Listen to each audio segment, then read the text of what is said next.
Hello प्यारे बच्चों, कैसे हो आप सब। मैं एक बार फिर से आपका अपने YouTube चैनल में तहे दिल से स्वागत करता हूँ। प्यारे बच्चों, जैसा कि आप सभी को मालूम है कि मैं आपके लिए शाम को 8 बजे क्लास लेकर आता हूँ। तो रोज की तरह एक बार फिर से आपका सभी का आपके अपनी क्लास में स्वागत है। तो जल्दी से फटाक से जुड़ जाइए, क्लास को कर दीजिए लाइक और शेयर। तो प्यारे बच्चों, जैसे कि आप सभी को मालूम है कि मैं आपके लिए क्लास 12th के लिए फिजिक्स की क्लास लेकर आता हूँ और आप सभी भी काफी लाइक कर रहे हैं, तो उसके लिए तहे दिल से धन्यवाद। तो सभी बच्चे फटाक से जुड़ जाइए और क्लास को कर दीजिए लाइक। तो जैसे कि आप सभी को मालूम है कि कल जन्माष्टमी भी है, तो मेरी तरफ से और नवभारत परिवार की ओर से आप सभी को जन्माष्टमी की हार्दिक शुभकामनाएं। और ज्यादा बातें ना करते हुए चलते हैं आज के अपने पॉइंट पर। ठीक है, कल मैंने अक्षय वैद्युत ध्रुव की अक्षय स्थिति में वैद्युत क्षेत्र की तीव्रता ज्ञात करने का एक फॉर्मूला निकलवाया था। उम्मीद करता हूँ कि वो आपने पढ़ लिया होगा। जिन बच्चों ने अभी तक की क्लास को नहीं लिया है, तो मैं उस क्लास का लिंक नीचे डिस्क्रिप्शन बॉक्स में डाल दूंगा, आप वहां से ले सकते हैं। तो आज क्या हो जाएगा, वैद्युत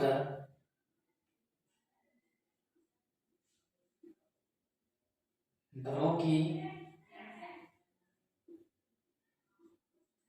निरक्ष्य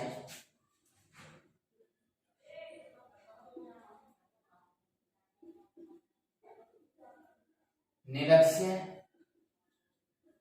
रेखा पर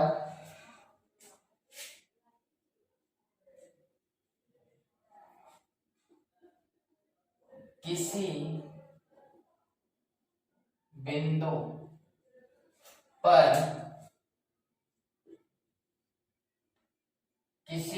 पर वैद्युत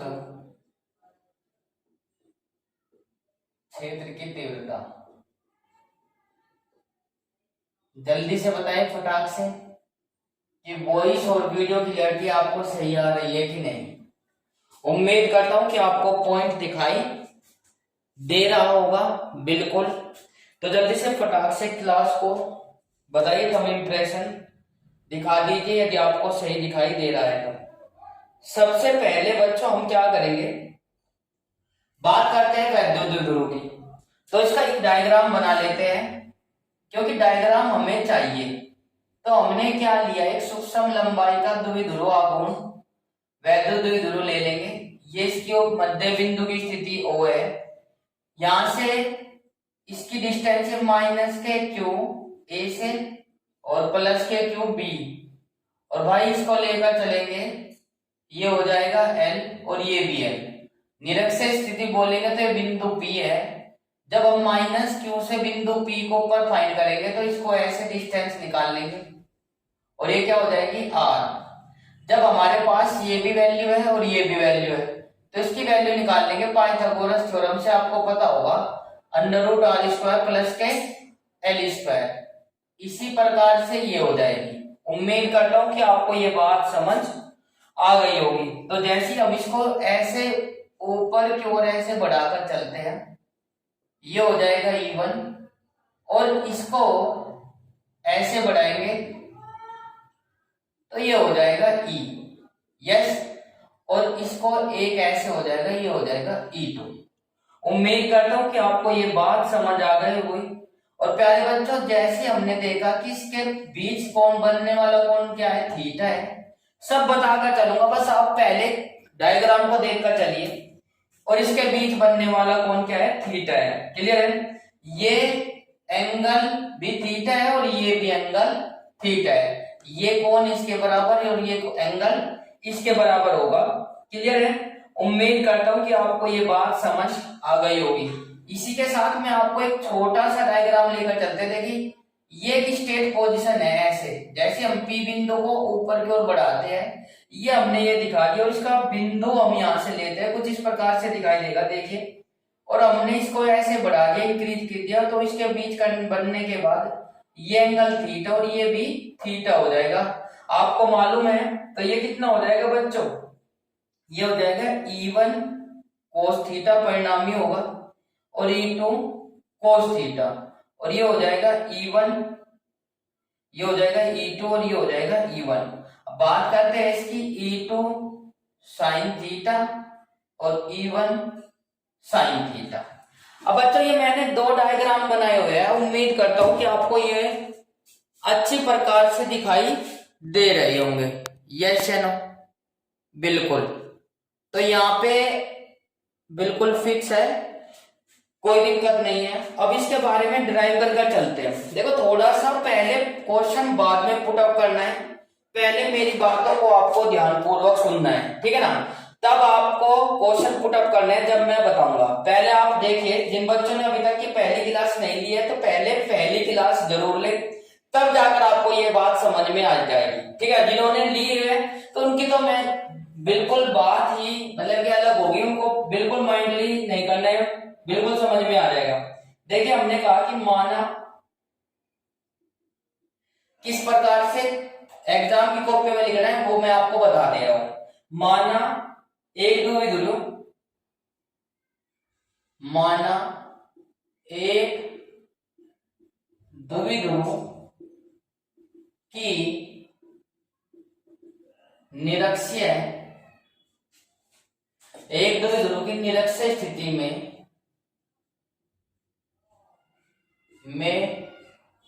एक बिंदु P है जिस पर हमें वैद्युत क्षेत्र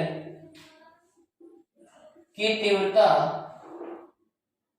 ज्ञात करनी है। यस या नो? उम्मीद करता हूं कि देखो कुछ भी अपने पास से नहीं लिखना है, ये वैद्युत द्विध्रुव हो गए ए और बी। इसकी लंबाई 12 मैंने बताई थी, कल आपने क्लास ली होगी बिल्कुल। और इसके पी पॉइंट पर हमें वैद्युत क्षेत्र की तीव्रता ज्ञात करनी है निरक्षीय स्थिति में, ठीक है? अब देखिए बच्चों, इसको लेकर चलते हैं। जिसकी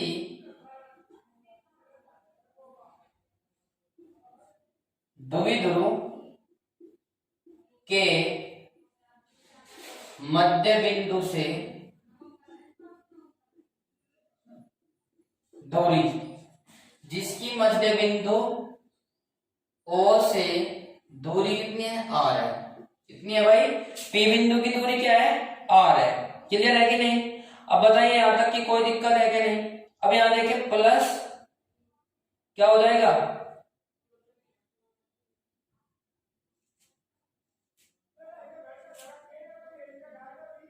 तथा प्लस क्यू व माइनस क्यू आवेश से बिंदु P की दूरी कितनी हो जाएगी बच्चों? दी निकाली हुई है R स्क्वायर प्लस के L स्क्वायर। अब मेरी बात सुनिए, कुछ बच्चों को अभी भी कोई डाउट है कि ये वैल्यू कैसे आई है। अब देखिए यहाँ पे भाई हमने अलग रफ कर देंगे, कोई बात नहीं है, समझ कर चलना है। ये कोई वैद्युत द्विध्रुव आघूर्ण है O, आपने 10वीं क्लास ली होगी, यदि नहीं ली है तो कोई दिक्कत नहीं है। अब देखिए यहाँ पे निरक्षीय स्थिति में कोई बिंदु P है और ये इसकी थीटा एंगल है और इसको लेकर चलेंगे, ये हो जाएगी हमारी R। ये बनता है समकोण त्रिभुज। अब समकोण त्रिभुज में इसको बोलते हैं परपेंडिकुलर, इसको बोलते हैं बेस और इसको बोलते हैं हाइपोटेन्यूस। यदि आप हिंदी से है तो इसको बोल देंगे लंब, इसको आधार और इसको बोल देंगे कर्ण। तो आपने एक पाइथागोरस प्रमेय पढ़ी होगी, कर्ण का स्क्वायर बराबर आधार का स्क्वायर और प्लस के लंब का स्क्वायर। यस या नो? माय डियर स्टूडेंट्स, जैसे इसको लेकर चलते हैं h का स्क्वायर प्लस के r का स्क्वायर प्लस l का स्क्वायर। यस या नो? तो h की जैसे वैल्यू फाइंड करेंगे तो अंडर रूट कितना हो जाएगा? स्क्वायर अंडर रूट में चले जाएगा। उम्मीद करता हूं कि ये आपको बात समझ में आ गई होगी। अभी भी कोई दिक्कत है तो बताइए। अब देखिए ये भी इसका एंगल थीटा हो जाएगा और ये दूरी भी इसकी सेम हो जाएगी या बराबर हो जाएगी। उम्मीद करता हूं कि ये बात आपको समझ आ गई होगी। यदि अभी भी कोई बच्चों को दिक्कत है, मैंने कहा कि आपके माइंड में जितने भी क्वेश्चन उठने वाले हैं वे सारे बताकर चलूंगा, बस आप धैर्य रखिए और क्लास को कंप्लीट शुरू से अंत तक जरूर लें। अब देखिए फटाक से जैसे इसको लेकर चलते हैं, मैंने कहा E1 या E2 देखिए फटाक से, प्लस क्यू आवेश के कारण, कल भी मैंने इसे ऐसे निकलवाई थी अक्षय स्थिति में, प्लस क्यू आवेश के कारण वैद्युत क्षेत्र की तीव्रता, प्लस क्यू आवेश के कारण बिंदु P पर वैद्युत क्षेत्र की तीव्रता। जल्दी से बताइए मुझे, वैद्युत क्षेत्र की तीव्रता का फॉर्मूला क्या हो जाएगा? तो इसमें लिखेंगे, पहले नोट करने से पहले हमें लिखेंगे वी नो दैट, तब E equals to 1/4 pi epsilon not Q upon R square. Yes या नो? अब दूरी यहाँ पे कितनी है? दूरी है हमारी ये, तो दूरी हो जाएगी कितनी भाई? जैसे इसको लेकर चलते हैं E2 प्लस क्यू आवेश के कारण, जो प्लस क्यू आवेश है हमारा ये है, यस या नो? प्लस क्यू आवेश इधर है, मेरी फिंगर्स को देखिए और इस पर निकालेंगे तो ये कितनी हो जाएगी? E2, यस या नो? अब प्यारे बच्चों जैसे इसको लेकर चलते हैं 1/4 pi epsilon not Q upon under root R square plus के L स्क्वायर का होल स्क्वायर। जैसे इसको करेंगे स्क्वायर से क्या हो जाएगा? अंडर रूट कैंसिल हो जाएगा। E2 equals to 1/4 pi epsilon not Q upon R square plus के L स्क्वायर। ये हमारी वैल्यू आ जाएगी इक्वेशन नंबर फर्स्ट। उम्मीद करता हूं कि ये क्लियर हो गया होगा यहाँ तक कि जो बच्चे हमारे शुरू से लेकर क्लास ले रहे हैं शुरुआत से, तो मैं कह रहा हूं कि उनको कोई प्रॉब्लम नहीं होगी। जो बच्चे नए हैं उनके लिए भी आप बिल्कुल हैंड टू हैंड डिसीजन ना ले, पहले क्लास को, पिछली क्लास को जरूर ले और बाद में जाकर इस क्लास को लेना, तब आपको सीधा सीधा माइंड में बैठ जाएगा। इसी प्रकार माइनस क्यू आवेश के कारण, सिमिलरली इसी प्रकार माइनस क्यू आवेश के कारण वैद्युत आवेश के कारण बिंदु P पर वैद्युत क्षेत्र की तीव्रता। ठीक है भाई, उम्मीद करता हूं कि ये बात आपको समझ आ गई होगी। तो जैसे इसको लेकर चलते हैं E1/4 pi epsilon not Q upon R square plus के L स्क्वायर, यस या नो? ये भी इसी प्रकार से हो जाएगा इक्वेशन नंबर सेकंड। अब थोड़ा सा इसके बारे में मैं बता देता हूं कि ये कैसे करना है, कैसे नहीं करना है। बिल्कुल आपको हताश नहीं होना है। उम्मीद करता हूं कि आपको ये पूरा दिखाई दे रहा होगा। यदि नहीं दिखाई दे रहा है तो टेंशन ना ले बिल्कुल भी, ठीक है भाई। देखिए भाई प्यारे बच्चों, डायग्राम पर भी फोकस कर देंगे। पहले एक बार समझिए, मैंने डायग्राम पर दिखा दिया है, अब इसको थ्योरी में कन्वर्ट करते हैं। देखिए E1 व E2 जो है, E1 व E2 परिमाण में बराबर है, परिमाण में बराबर है, परंतु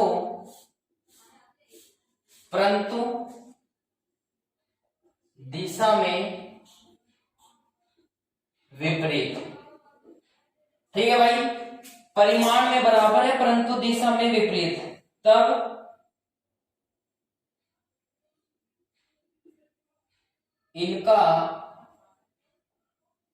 इनके बीच जो है परिणामी के बीच बनने कोण अर्धक की दिशा, तब इनके परिणामी के बीच बने कोण की अर्धक की दिशा, यस या नो? देखो मैंने बताया था ये क्या हो जाएगा, परिणामी हो जाएगा। देखो ये E जो है परिणामी हो जाएगा, और ये मैंने डायग्राम आपको बताया हुआ है। देखिए E1 cos theta plus E2 cos theta, इनके मध्य जो दिशा होगी वह इनके परिणामी हो जाएगी। मैंने कहा E1 व E2 परिणाम में बराबर है परंतु दिशा जो है विपरीत हो जाएगी, तब इनके परिणामी के बीच कोण बने कोण की दिशा दिशा जो है उनके परिणामी को शो करेगी, ठीक है ना।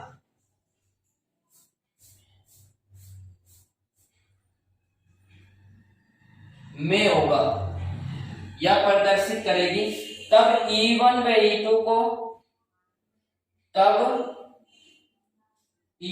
E2 को दो घटकों में विभाजित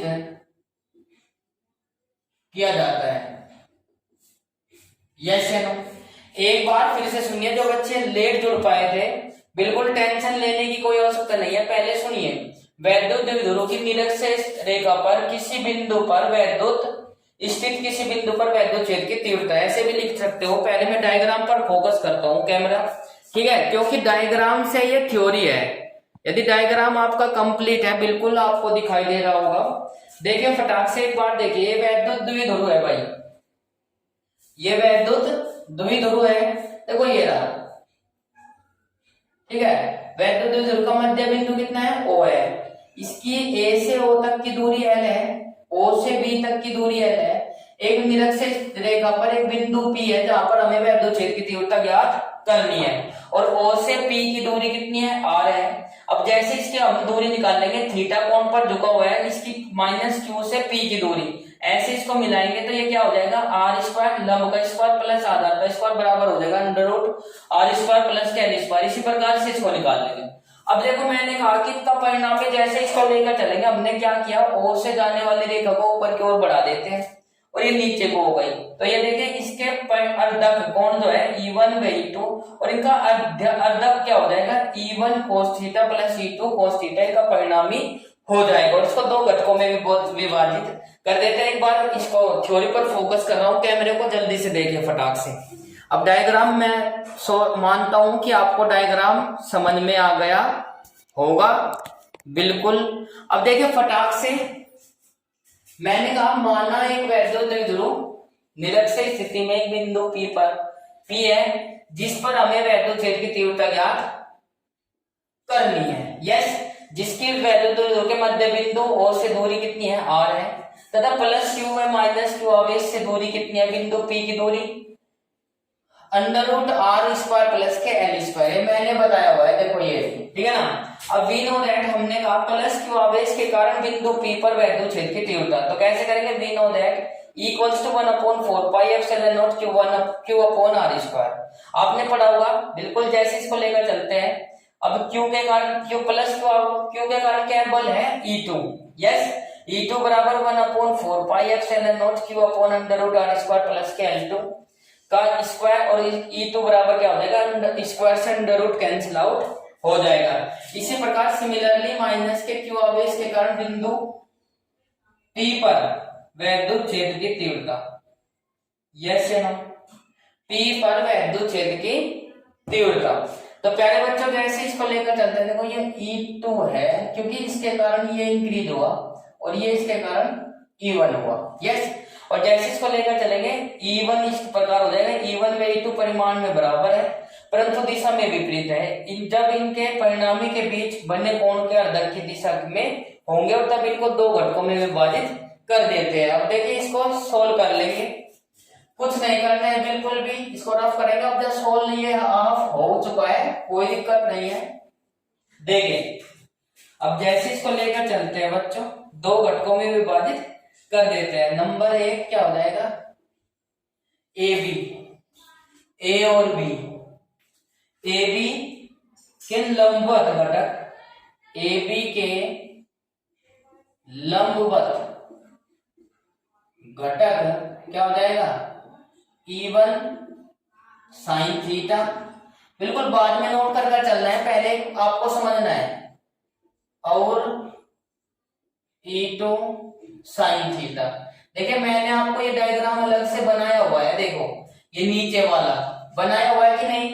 E1 cos थीटा तथा E2 cos थीटा परस्पर बराबर है,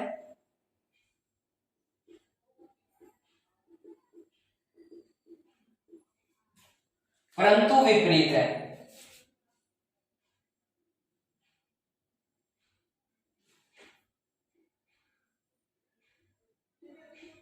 विपरीत है, जो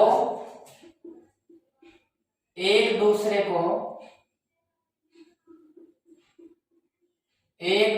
को निरस्त कर देंगे, निरस्त कर देते हैं। यस या नो? फटाक से बताएं कि ये बात आपको समझ आ गई है कि नहीं? बिल्कुल। तो निरस्त कर देते हैं। अब इसी प्रकार दूसरा घटक क्या हो जाएगा? AB के समांतर घटक, AB के समांतर घटक कितना हो जाएगा? जल्दी से बताएं फटाक से। E1 cos थीटा व E2 cos थीटा। बिल्कुल, उम्मीद करता हूं कि ये बात आपको बिल्कुल समझ में आ रही होगी। दूसरा घटक क्या हो जाएगा? E1 cos थीटा व E2 cos थीटा। बिल्कुल, एक ही दिशा में होने के कारण, एक ही दिशा में होने के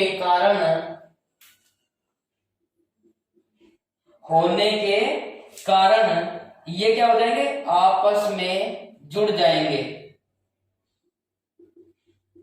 आपस में जुड़ जाएंगे। यस या नो? तो प्यारे बच्चों, जैसे इसको लेकर चलते हैं, तब बिंदु P पर परिणामी वैद्युत क्षेत्र की तीव्रता,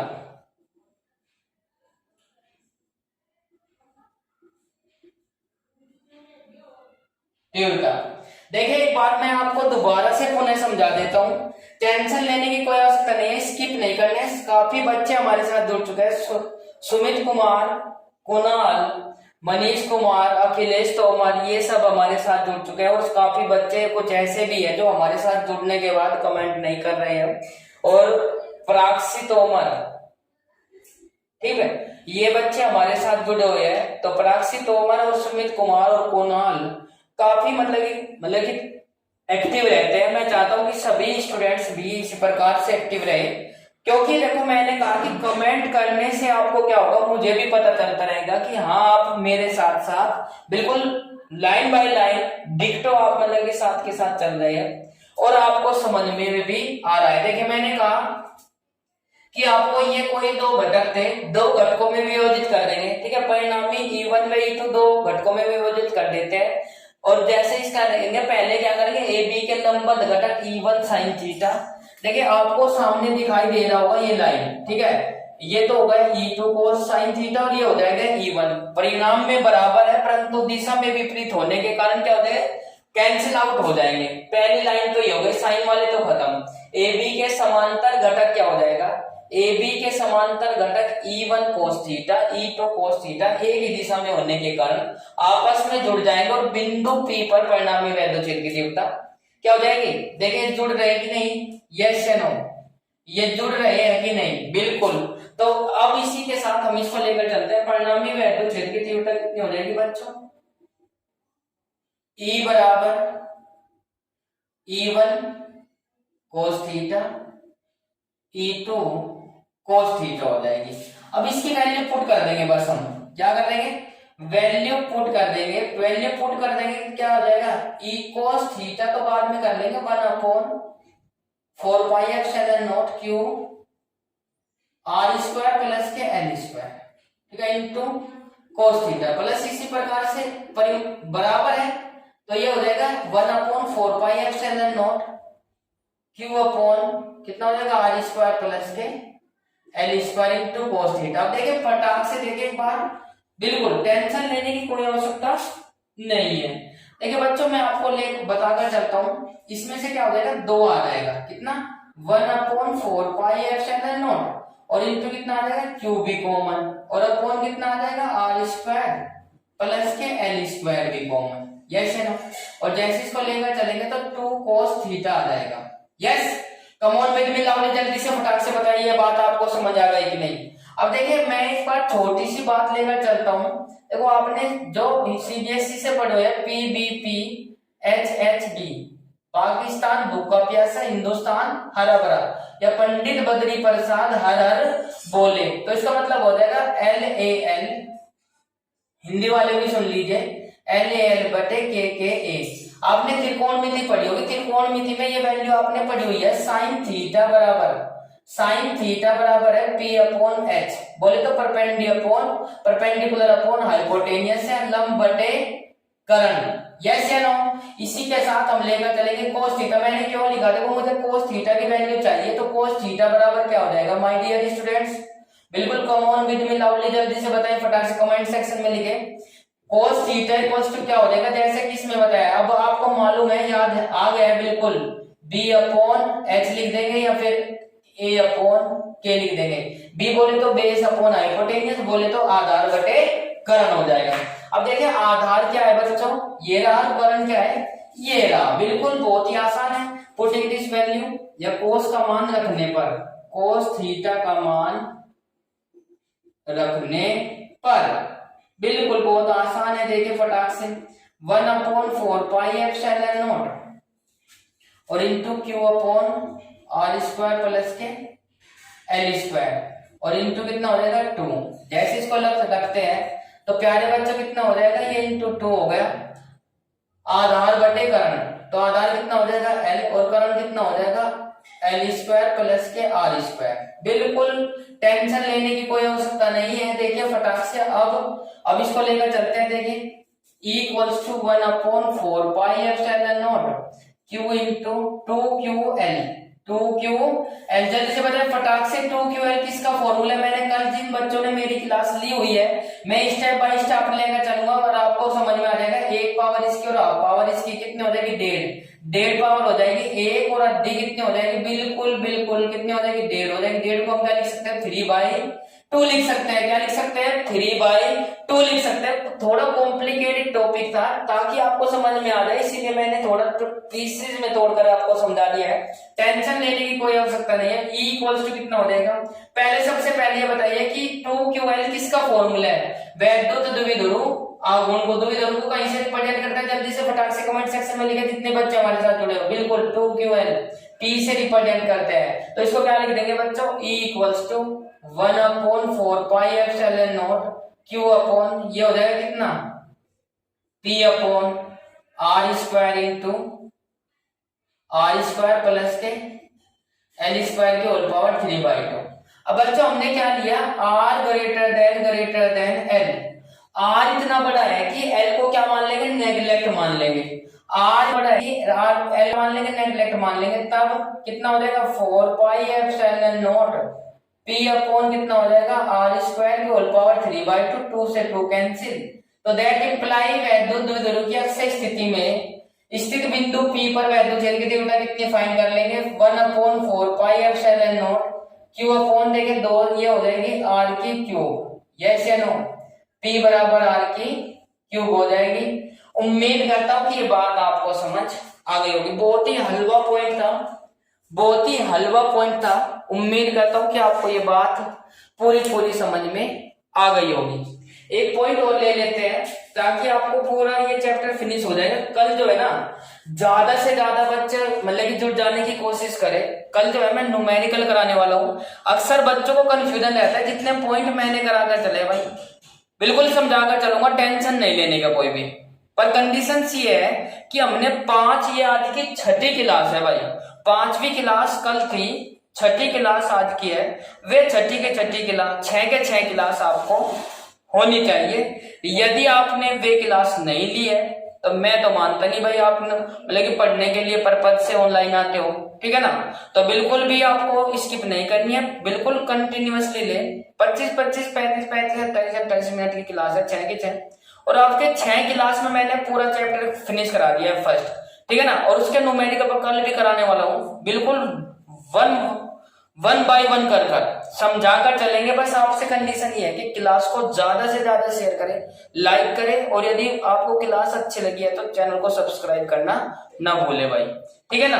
तो प्यारे बच्चों, इसी के साथ इसको एक बार फिर से रिपीट कर देता हूँ ताकि और बच्चों को भी समझ में आ जाए। देखो मैंने कहा 2 घटकों में वियोजित कर दिया था, तो उसका एक घटक तो क्या हो जाता, जो साइन थीटा था परपेंडिकुलर एक दूसरे विपरीत होने के कारण वो तो निरस्त हो गया।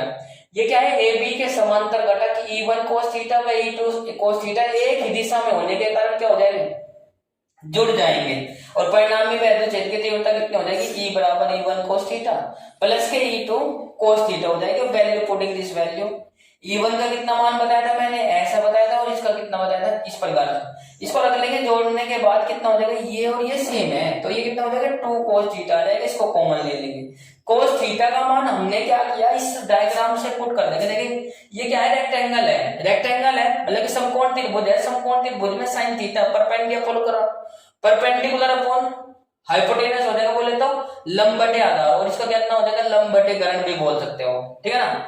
तो बच्चों cos थीटा का इसी प्रकार से क्या हो जाएगा, b अपॉन h। तो इसी प्रकार से हमने क्या किया, cos थीटा की वैल्यू रख दी और 2ql ऊपर ले लिया सेम, और ये इसकी पावर 1 थी और इसकी पावर हाफ थी, तो इसकी पावर हाफ और 1 कितने हो जाएगी, 1.5 हो जाएगी। 1.5 को क्या लिख सकते हैं मैथमेटिक्स के तरीके से, 3/2 लिख सकते हैं, यस या no. Equals to 1/4 pi epsilon not p upon r square plus के l स्क्वायर की whole power 3/2 r greater than l, मतलब कि r की वैल्यू इतनी बड़ी है, r की वैल्यू इतनी बड़ी है कि l उसके सामने क्या है, 0 के इक्वल है। 0 तो है नहीं, यदि 0 होता तो सीधे सीधे 0 लिखते ना। तो इसीलिए हमने क्या किया, जब हमारे पास कोई इतनी बड़ी लेंथ हो और हमारे पास दूसरे के पास कुछ इतनी हो, तो उसके अकॉर्डिंग हम क्या मान लेंगे, उसे 0 के इक्वल मान लेते हैं, बट 0 नहीं है। तो इसीलिए इसको लेकर चलेंगे r ग्रेटर देन l, तो इसको लेकर चलेंगे equals to 1/4 pi epsilon not p upon r की होल स्क्वायर की होल पावर 3/2, 2 से 2 कैंसिल आ जाएगा, फॉर्मूला आ जाएगा। निरक्षीय स्थिति में निरक्षीय स्थिति में किसी बिंदु पर वैद्युत क्षेत्र की तीव्रता क्या आ जाएगी, फाइनली बोलकर बताइए मेरे साथ साथ, equals to 1/4 pi epsilon not p upon r की क्यूब हो जाएगा। यस या नो, कम ऑन विद मिलावली, जल्दी से फटाक से मुझे बताएं कि ये बात आपको समझ में आ गई है कि नहीं। बिल्कुल, इसी के साथ अगला पॉइंट चलता है और चैप्टर फिनिश कर दिया है भाई हमने। यदि आपको कोई भी पॉइंट कोई भी क्लियर नहीं हुआ है तो एक बार क्लास को दोबारा से लेकर देखे फिर से, ठीक है। आप ऐसा नहीं सोचना है। देखो मैंने कहा कि जब आप छोटी क्लास में पढ़ते थे तो आपको क्या करते थे भाई, आपको कुछ समझ में आता था कुछ नहीं, पर फिर भी आप उसको बार बार प्रैक्टिस करते थे, प्रैक्टिस करने के बाद ही आपको समझ में आता था, ठीक है ना। तो मैं चाहता हूं कि आप कभी भी ये मत सोचिए कि एक बार पढ़ने से आपको परफेक्ट हो गए। प्रैक्टिस, अक्सर बच्चे क्या करते हैं, उस चीज को पढ़ते हैं जो आसान होती है, जो हार्ड होती है उसको छोड़ देते हैं और उसको बार बार ये कहते हैं कि देख लेंगे, वो और कॉम्प्लिकेटेड हो जाती है। तो मैं चाहता हूं कि आप बिल्कुल मेरे साथ साथ पढ़ते चलें और एक बार फिर से लीजिए, कोई भी चीज हार्ड नहीं होगी, आसानी से समझ में आ जाएगी। तो इसी के साथ अगले पॉइंट पर चलते हैं प्यारे बच्चों।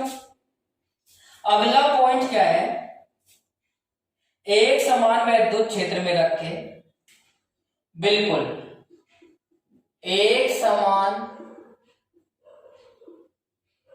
वैद्युत क्षेत्र में रखे, एक समान वैद्युत क्षेत्र में रखे द्विध्रुव की लंबा लगने वाला बल, द्विध्रुव पर लगने वाला बलयुग्म का आघूर्ण, लगने वाला बलयुग्म का आघूर्ण, ठीक है भाई। पॉइंट क्लियर है? एक बार फिर से सुनिए, मैंने कहा एक समान वैद्युत क्षेत्र में रखे द्विध्रुव पर लगने वाले बलयुग्म का आघूर्ण। अब सबसे पहले इसका डायग्राम लेकर चलते हैं। देखें बार बार इसलिए भाई मुझे कैमरा चेक करना पड़ता है कि आपको फिक्सल तो नहीं, ब्लर तो नहीं ले रहा है कैमरा, तो इसीलिए मैं बार बार कैमरे को देखना पड़ता है क्योंकि कभी कभी ब्लर मारने लगता है। तो देखिए मैंने ये डायग्राम बना दिया है आपके सामने।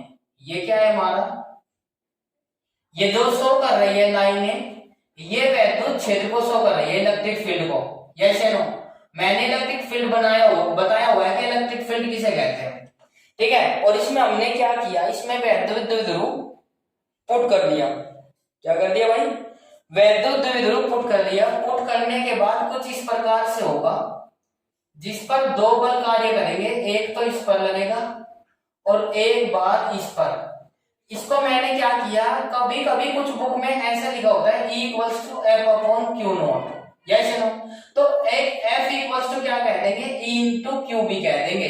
कभी कभी बुक में क्या होता है, E इक्वल्स टू एफ ना लिखकर E इंटू क्यू लिखा होता है कुछ बुक में, ठीक है ना। कुछ बुक में E इक्वल्स टू क्यू लिखा होता है। मैंने आपको बता दिया, मैंने वैद्युत क्षेत्र की तीव्रता का फॉर्मूला बताया था, E equals to F upon Q not मैंने बताया था। तो आपको घबराना नहीं है बिल्कुल भी, ठीक है ना, बस आप हमारे साथ जुड़े रहे। तो इसको हमने क्या किया, एक सीधी लाइन ऐसे ले ली, लेने के बाद ये बन गया रेक्टेंगल। ये तो हो गया थीटा एंगल पर झुका और ये हो गया 90 डिग्री। अब ये ए और ये बी और ये O, yes, minus Q plus Q, ये कोई दो इस पर चार्ज है, तो आपको बिल्कुल भी घबराने की कोई आवश्यकता नहीं है, ठीक है। उम्मीद करता हूं कि डायग्राम आपको समझ में आ गया। अगर नहीं आया तो कोई दिक्कत नहीं है, फिर से दोबारा से बता देंगे। देखिए, माना एक समान तीव्रता ई की, माना एक समान तीव्रता ई की कोई बिंदु, कोई वैद्युत क्षेत्र है, ई का कोई वैद्युत क्षेत्र है, यस या नो, जिस पर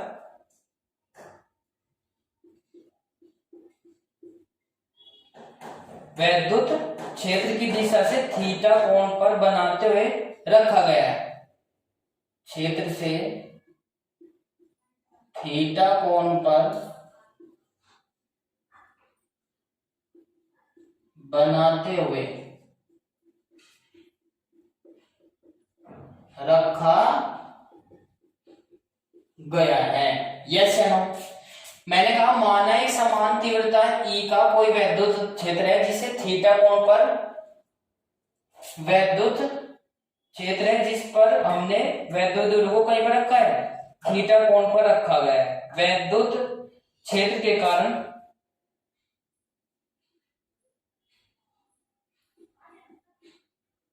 वैद्युत क्षेत्र के कारण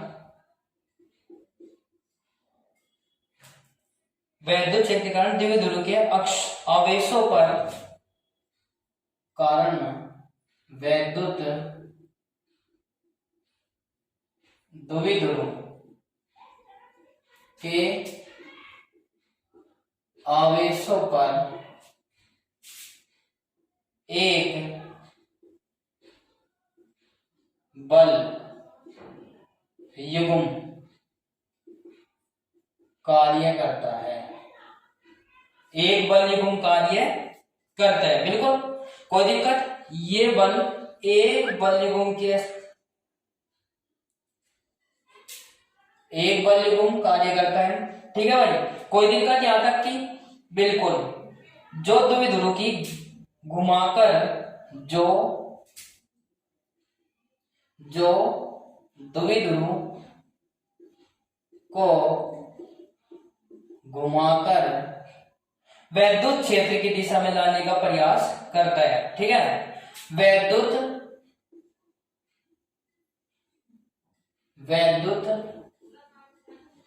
क्षेत्र की दिशा में लाने का प्रयास करता है, यस या नो। थोड़ी राइटिंग खराब है, एडजस्ट कर लेना। देखो एक बार फिर से देखें, मैंने कहा कि यू वैद्युत क्षेत्र है और इसमें कोई थीटा कोण बनाते हुए कोई वैद्युत द्विध्रुव रखा गया है, और जो क्षेत्र की दिशा में एक इस पर बल युग्म कार्य करता है, जिस पर द्विध्रुव को घुमाकर वैद्युत क्षेत्र की दिशा में लाने का प्रयास करता है। देखो एक तो ये रहा, एक रहा ऊपर, तो एक से अधिक बलों को बल युग्म बोल देंगे, क्लियर है। अब जैसे इसको लेकर चलते देखिए, बल युग्म का गुण, तब लगाने का प्रयास करता है तब बल युग्म का आघूर्ण। यस या नो? तो प्यारे बच्चों जैसे इसको लेकर चलते हैं, टो इक्वल्स टू बल का परिमाण, बल का परिमाण गुना लंबवत दूरी, लंबवत दूरी। छोटा सा पॉइंट है, बिल्कुल टेंशन लेने की कोई आवश्यकता नहीं है। बल कितना हो जाएगा, देखिए फटाक से मैंने कहा कि बल और गुना लंबवत दूरी कितनी हो जाएगी, 2l sin theta, 2l sin theta. कैसे आई देखिए फटाक से। अब देखिए मैंने कहा ये द्विध्रुव आघूर्ण था, बिल्कुल भी घबराने की कोई आवश्यकता नहीं है। देखिए यहाँ से ये L और ये L, मैंने बताया था द्विध्रुव की लंबाई कितनी होती है बच्चों, कमेंट सेक्शन में लिखे बिल्कुल। जितने बच्चे हमारे साथ जुड़े हो बिल्कुल, सुमित कुमार, शिवा, पराक्षी तोमर और भाई कुणाल, ये हमारे साथ जुड़े हैं। अंकित कुमार जल्दी से बताइए फटाक से। अखिलेश, ये सभी बच्चे हमारे साथ जुड़े हैं। मैं चाहता हूँ कि सभी बच्चे बताए। देखिए फटाक से जैसे इसको लेकर चलते हैं, लंबवत दूरी हमारी कुछ इस प्रकार से है। ये क्या हो गई, इसको ले लेंगे। इसको लेने के बाद हमने कहा क्या, लंबवत दूरी फाइंड करनी है। तो लंबवत दूरी हमारे पास कितनी हो जाएगी, 12। ये तो हो जाएगी 12 और ये कितना हो जाएगा, देखिए फटाक से द्विध्रुव की लंबवत। तो साइन थीटा बराबर लंब बटे क्या होता है, लंब बटेकरण होता है, OB बटे AB। यस या नो? अब इसको निकालने में लंबवत दूरी चाहिए हमें, तो लंबवत दूरी चाहिए तो कितना हो जाएगा, AB बराबर OB, AB equals to into कितना हो जाएगा साइन थीटा और इक्वल्स टू क्या हो जाएगा OB। OB क्या है, हमारी लंबवत दूरी है कि नहीं, और AB का मान कितना है, मैंने अभी बताया है AB का मान है 12। यस या नो? तो कितना हो जाएगा 12 साइन थीटा बराबर कितना हो जाएगा OB। ये बात बताइए जल्दी से, ये बात आपको समझ आ गई कि नहीं डायग्राम से? बिल्कुल भी पहले डायग्राम बनाने बाद में लिखना। देखो L और L, 12 हो गई और ये हो गई लंबवत दूरी। लंबवत दूरी ये मैंने लिख दी है, कहां से आई है मैंने आपको बता दिया है। देखो रट्टे नहीं मारने, बिल्कुल भी एक एक पॉइंट मैंने आपको बता दिया है कि कहां से ये आई है, ठीक है ना? तो बच्चों ये साइन थीटा बराबर क्या होता है, लंब बटे करण होता है। लंब कितना है, OB अपॉन कितना होता है AB, हाइपोटेन परपेंडिकुलर अपॉन हाइपोटेनियस, आपने पढ़ा होगा। तो इसको क्रॉस मल्टीप्लाई कर देंगे, AB equal into sine theta equals to OB, ठीक है? तो इसको वैल्यू रख देंगे। वैल्यू रखने के बाद क्या हो जाएगा, फोर्स मैंने आपको बताया हुआ था बिल्कुल। तो टू जैसे इसको लेकर चलते हैं, टू बराबर F इक्वल्स टू, मैंने अभी अभी एक फॉर्मूला लिखवाया था, देखो ये लिखा हुआ है, क्या है, E into Q, E into Q into 12 sine theta. Yes या नो? साइन थीटा जैसे इसको लेकर चलेंगे 2QL और इंटू E और इंटू साइन थीटा, जैसे इसको लेकर चलेंगे तो बताइए जल्दी से फटाक से, वैद्युत द्विध्रुव आघूर्ण का फॉर्मूला क्या बनाया था, वैद्युत द्विध्रुव आघूर्ण को कैसे रिप्रेजेंट करते हैं, बिल्कुल कमेंट सेक्शन में लिख रहे हैं। काफी एक्टिव छात्र हमारे साथ जुड़े हैं। मैं चाहता हूँ कि सभी बच्चे शेयर कर दे, फेसबुक, व्हाट्सएप, इंस्टाग्राम, जो भी आपके साथ लेकिन जो भी आप चलाते हो। तो बस आपसे यही रिक्वेस्ट है कि, और ये भी आप यदि पूरी नहीं करते हो तो बताओ फिर कैसे स्टूडेंट रहे आप हमारे। तो ये हो गई भाई P और इंटू E साइन थीटा। अब लंबवत दूरी हुई है तो थीटा इक्वल्स टू क्या हो गया 90 डिग्री, तो टो इक्वल्स टू कितना आ जाएगा P into E into sine 90। तो जल्दी से कमेंट सेक्शन में लिखे कि साइन 90 का मान कितना है, साइन 90 का मान कितना होता है, जल्दी से बताइए कमेंट सेक्शन में। साइन 90 का मान बताइए फटाक से कमेंट सेक्शन में, बिल्कुल सभी बच्चों को आंसर आ रहा है। Tau equals to E into P क्या होता है 1 होता है, क्या होता है, साइन 90 का मान मैंने बोर्ड पर लिख दिया है 1 होता है, इसको यहाँ पर रख देंगे। और यदि हमने क्या किया, वैद्युत क्षेत्र की तीव्रता, वैद्युत क्षेत्र की तीव्रता 1 न्यूटन प्रति कूलम हो, क्या हो, E का मान भी कितना हो 1 न्यूटन प्रति कूलम हो, तो टो बराबर वैद्युत द्विध्रुव आघूर्ण के बराबर हो जाएगा। क्या हो जाएगा, वैद्युत द्विध्रुव आघूर्ण के बराबर हो जाएगा।